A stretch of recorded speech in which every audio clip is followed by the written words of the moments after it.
जय भीम, जय भारत।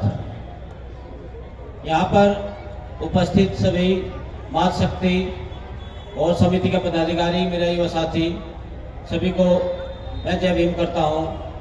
और 13 तारीख से हमारे माननीय बाबा अम्बेडकर साहब जी की जयंती को एक महोत्सव के रूप में पूरे देश में दुनिया में मनाया जा रहा है।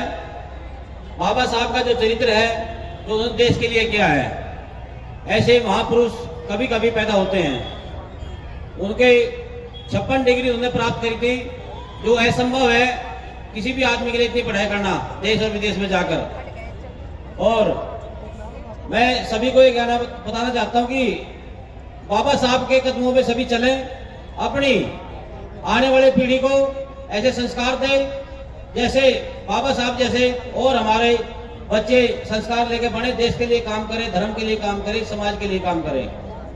बाबा साहब ने जो संविधान बनाया वो सभी को, सभी वर्गों को, सभी समाज को, सभी धर्मों को लेकर चले हैं और एक धर्म निरपेक्ष हमारा देश है। ऐसे बाबा साहब को मैं नमन करता हूं और पुष्पांजलि अर्पित करता हूं। बाबा साहब के जीवन में के बारे में जितना कहा जाए उतना कम है, लेकिन उन्होंने ऐसा संविधान बनाया। संविधान से पहले हमारे देश में एक प्रथा थी कि राजा के परिवार का व्यक्ति ही राजा होगा, लेकिन संविधान बनने के बाद उन्होंने कहा कि जो वोट डालेगा वोट से राजा पैदा होगा।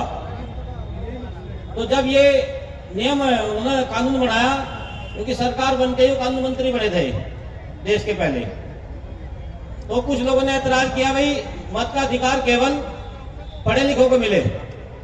लेकिन बाबा साहब ने कहा देश सबका है, इसलिए सभी को मत का अधिकार मिलना चाहिए, चाहे कोई अनपढ़ है पढ़ा लिखा है। तो उनका कहने का मतलब यह था कि सभी को अपना राजा चुनने का अधिकार मिले स्वतंत्रता से, जिससे कोई कल ये न कह सके भी राजा ने कुछ लोगों ने ही चुन के बना लिया है। तो आज वही व्यवस्था चल रही है बाबा साहब की बनाई हुई कि भाई मतों के द्वारा ही राजा बनता है। इसलिए मैं आप सभी से निवेदन करता हूँ, ऐसे व्यक्ति को वोट करें जो देश हित में हो।